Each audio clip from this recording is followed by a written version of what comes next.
이바울의 3분 묵상. 갈라디아서 5장 16절에서 26절. 오늘 본문을 통해 만날 영적 원리는 성령의 열매를 맺는 법입니다. 본문 22절, 23절에 이렇게 기록하고 있습니다. 그러나 성령의 열매는 사랑과 기쁨과 화평과 인내와 친절과 선함과 신실과 온유와 절제입니다. 이런 것들을 막을 법이 없습니다. 성령의 열매를 맺어야 한다는 것은 그리스도인들에게 가장 중요한 주제 중 하나입니다. 오늘 우리는 묵상을 통해서 성령의 열매를 맺는 법에 대해서 정확하게 알아보고자 합니다. 갈라디아서는 계속해서 한 가지 주제를 말하고 있습니다. 3장을 묵상할 때 우리가 믿음으로 성령을 받는다는 사실을 나눴습니다. 우리가 의롭다함을 받는 것도 믿음 때문이고 우리가 성령을 받게 되는 것도 믿음 때문입니다. 믿음만이 우리를 구원으로 이끄는 통로입니다. 그래서 우리가 성령의 열매를 맺는 법을 알기 전에 먼저 믿음을 정확하게 이해해야 합니다. 이것이 되어야 다음으로 넘어갈 수 있기 때문입니다. 성경에서 믿음은 항상 두 가지 의미로 쓰였습니다. 한 단어지만 두 가지 의미를 가지고 있습니다. 로마서에서도 그렇고 갈라디아서에서도 그렇습니다. 믿음에서 믿음에 이르게 된다는 로마서의 말씀처럼 믿음은 첫 번째 믿음이 있고 두 번째 믿음이 있습니다. 첫 번째 믿음은 의지적인 믿음이라고 부를 수 있습니다. 의지적인 믿음은 내가 들은 것을 믿기로 결심하는 것을 의미합니다. 이것은 우리의 의지적인 결단입니다.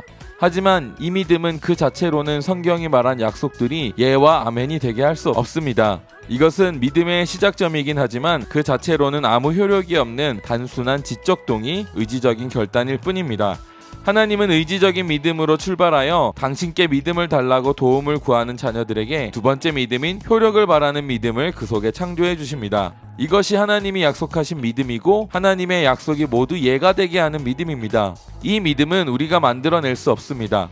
오직 하나님께서 우리 속에 창조해 주셔야만 가능한 일입니다. 그래서 효력을 바라는 믿음은 우리에게 있어서는 계시나 깨달음의 형태로 경험하게 됩니다. 갈라디아서는 이 효력을 바라는 믿음으로 우리가 의롭다함을 받게 된다고 말하고 있습니다. 믿음은 우리를 실제 의롭게 해주지는 않습니다.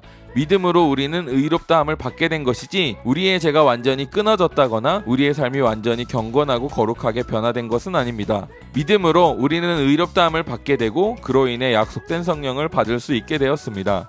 우리가 여기까지 정확하게 알고 적용해야 그 다음으로 갈 수 있습니다. 실제 삶의 변화, 성령의 열매를 맺는 것은 이후에나 확실해지기 때문입니다. 오늘 본문 16절에 이렇게 기록하고 있습니다. 여러분은 성령께서 인도하여 주시는 대로 살아가십시오. 그러면 육체의 욕망을 채우려 하지 않을 것입니다. 우리의 삶의 실제적인 변화는 성령님이 우리 안에 오셨을 때 시작되고 완성되어집니다.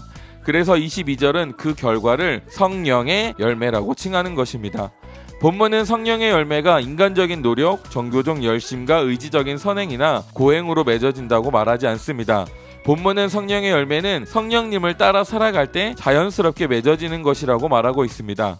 우리는 신앙의 성장을 성품의 성숙으로 여기고 이것을 우리 자신의 의지로 이루려고 노력하고 있습니다. 그 결과는 잘되지 않음으로 인해 자책하게 되고 성숙하지 못한 이들을 향한 정죄로 빠진다는 것을 우리는 경험을 통해서 잘 알고 있습니다. 성령의 열매는 약속을 이루는 효력을 바라는 믿음과 성령을 따르는 삶을 완전히 할 때 자연스럽게 거두게 됩니다. 그래서 우리가 묵상해야 할 것은 의지적인 결단이 아닙니다. 내가 무엇을 해야 되겠다, 내가 착하게 살아야 되겠다, 내가 이렇게 해야 되겠다, 이런 것들이 아닙니다. 믿음과 성령을 따르는 삶, 이것을 묵상해야 합니다. 우리가 믿음을 온전히 알고 성령을 따르는 삶을 온전히 이해할 때 우리가 진정한 성숙한 그리스도인으로서 성장하게 됩니다. 그래서 여러분 권면드립니다. 믿음과 성령을 따르는 삶을 묵상하시길 바랍니다. 오늘 하루 믿음과 성령을 따르는 삶을 묵상하셔서 진리의 더 깊은 곳으로 나아가서 약속을 더 풍성히 누리시기를 축복합니다. 묵상에 동참합시다. 각자의 묵상 댓글로 남겨주세요. 함께 묵상하는 문화를 만들어 갑시다.